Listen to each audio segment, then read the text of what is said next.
प्रिय सत्संगी भक्तों, इस वीडियो में हम आपको कबीर बीजक भाषा टीका द्वितीय प्रकरण शब्द 16, 17, 18, 19 हम आपको हिंदी में अर्थ सहित गाकर सुनाने वाले हैं, जो आपको सुनकर काफ़ी आनंद मिलेगा।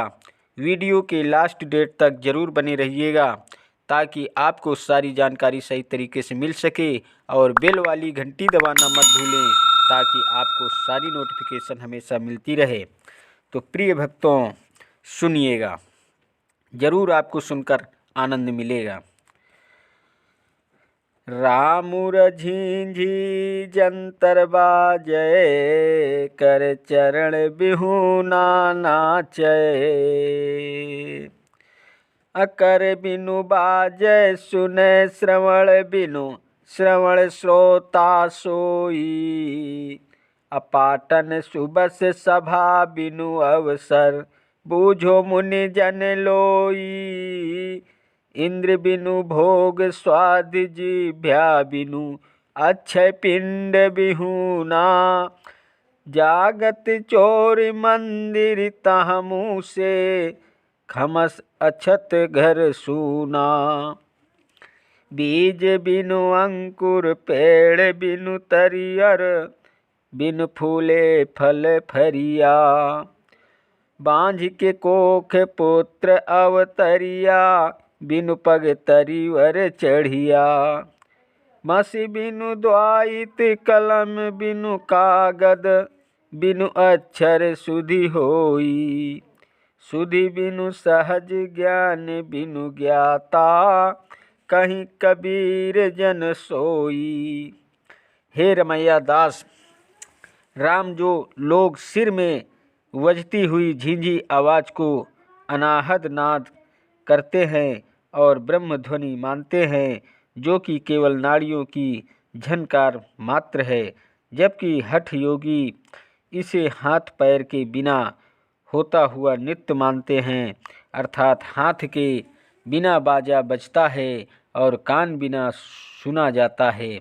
वास्तविकता तो ये है कि श्रवण और श्रोता एक साधक हैं और मस्तिष्क में एक सुंदर नगर बसा हुआ है, जहाँ हर समय सभा लगी रहती है।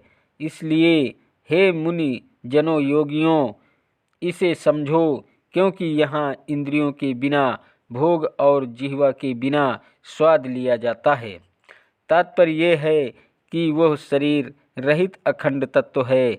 आगे सद्गुरु कहते हैं कि हठ योगियों, तुम्हारी दशा तो वैसे ही है जैसे घर के मालिक के जागते या देखते देखते चोरों द्वारा धन चुराना या स्वामी के रहते हुए घर सूना हो जाना।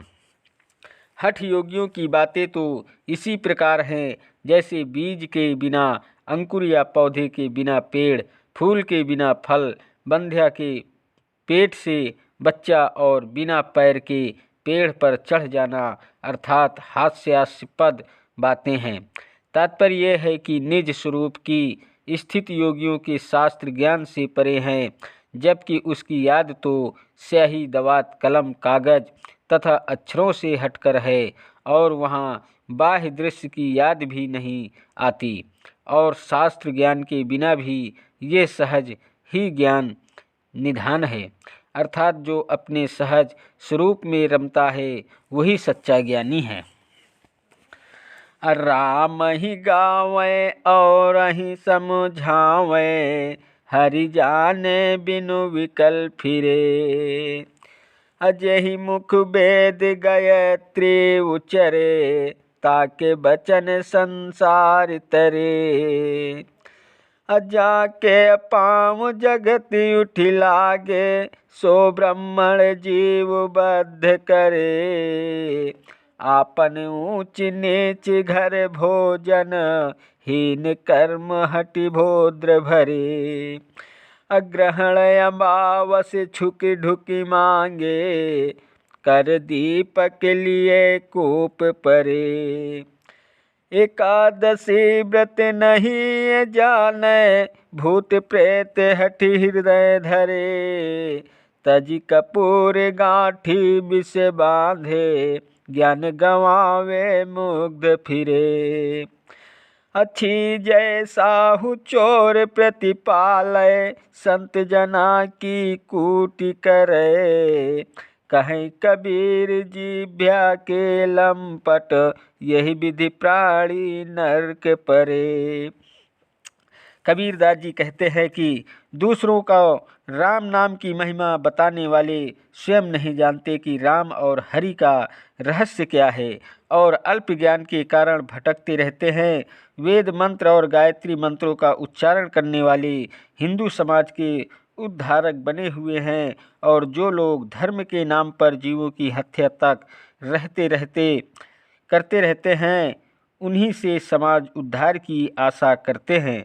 वैसे तो स्वयं को ऊंचा मानते हैं और सुबह उठकर इन्हीं ब्राह्मणों के पैर में सभी झुकते हैं, उनकी पूजा करते हैं, परंतु स्वार्थ के लिए ये स्वयं नीच व्यक्तियों के घर में भी खाना खा सकते हैं। इतना ही नहीं, पेट पालने के लिए हठपूर्वक वध कर्म, श्राद्ध, तिरही, सुरही, नित्य क्रम आदि घृणित कार्य भी करते हैं। यहाँ तक कि अमावस्या एवं पूर्णिमा को सूर्य ग्रहण व चंद्र ग्रहण के उपलक्ष्य में भिक्षा भी मांगते हैं, अर्थात शास्त्र रूपी ज्ञान दीपक हाथ में लेकर दुष्कर्म रूपी कूप में गिर जाते हैं। एकादशी तिथि पर व्रत रहते हैं और 10 इंद्रिय एवं 1 मन इस एकादशी को नहीं जानते, और स्वयं भी भूत प्रेत की मान्यता भी हठपूर्वक हृदय में धारण कराते हैं। तात्पर्य यह है कि ये लोग कपूर को त्याग कर उसकी जगह विष को गांठ में बांध लेते हैं, अर्थात स्वरूप ज्ञान को छोड़कर जड़ मान्यताओं को स्वीकार कर लेते हैं। इस प्रकार सच्चे ज्ञान को छोड़कर व्योमोह में भटकते रहते हैं। वेद शास्त्र के पथ से दूर ये मुड़िया लोग सत्यवादी सज्जनों और संतों को कष्ट देते हैं और खिल्ली उड़ाते हैं एवं छली धूर्तों की रक्षा करते हैं।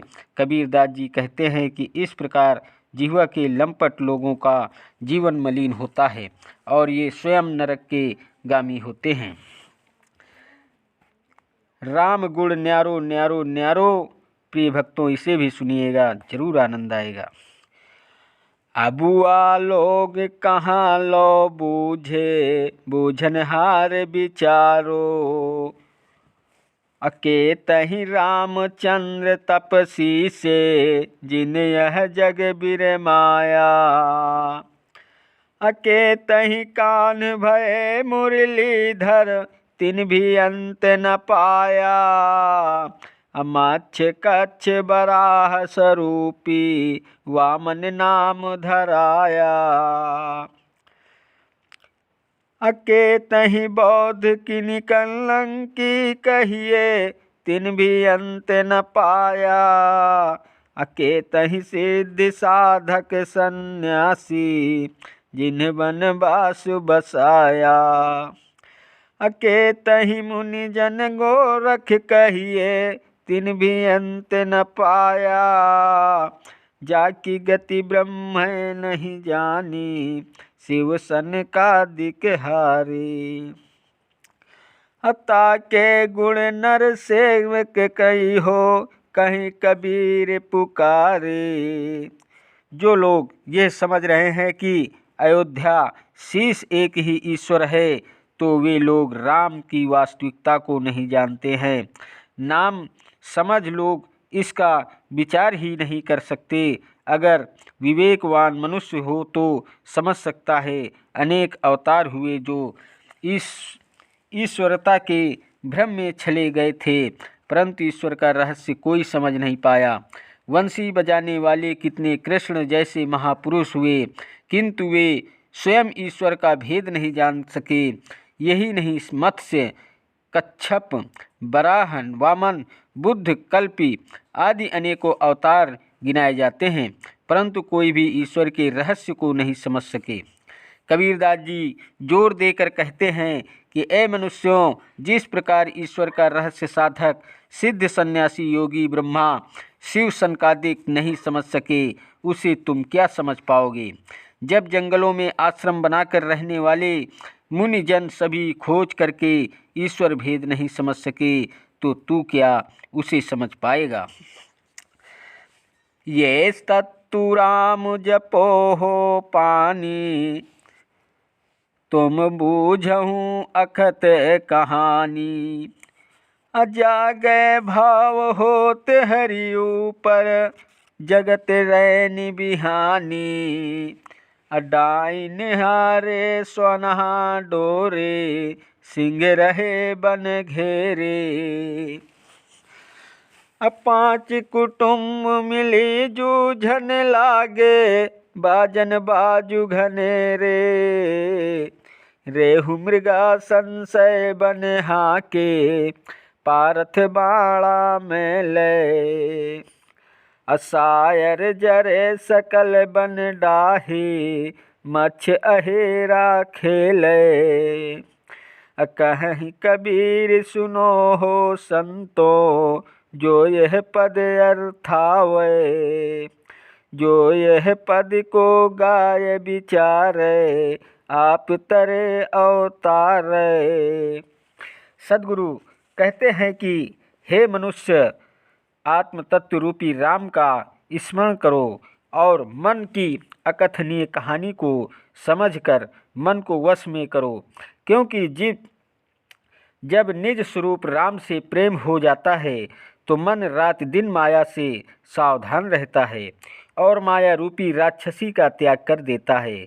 यही नहीं, कामादि कुत्तों को संयम की डोरी में बांध लेता है और हृदय रूपी वन में मन रूपी सिंह को घेर कर उसे अपने वश में कर लेता है।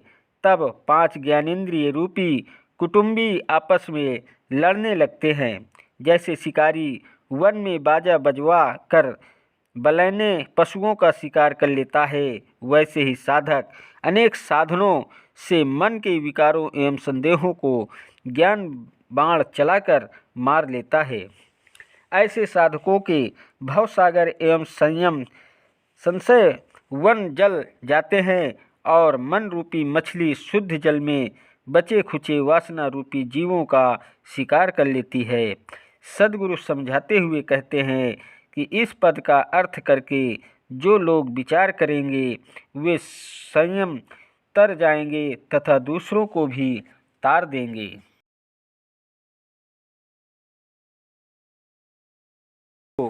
तो वीडियो लाइक, शेयर और सब्सक्राइब जरूर कीजिएगा। चैनल पर नए हैं तो बेल वाली घंटी दबाना मत भूलें, ताकि आपको इसी प्रकार की नोटिफिकेशन हमेशा मिलती रहे। धन्यवाद देता हूँ आप सभी को, मेरा YouTube वीडियो देखने वाले दर्शकों को। नमस्कार दोस्तों, जय हिंद, जय भारत, वंदे मातरम, वंदे मातरम। प्रिय भक्तों, अगला 20, 21, 22, 23 कबीर शब्द हम आपको अगली वीडियो में गाकर बताएंगे। तब तक आप अगली वीडियो का इंतज़ार कीजिएगा। प्रिय भक्तों, अगर वीडियो पसंद आया हो तो वीडियो लाइक, शेयर और सब्सक्राइब कीजिएगा।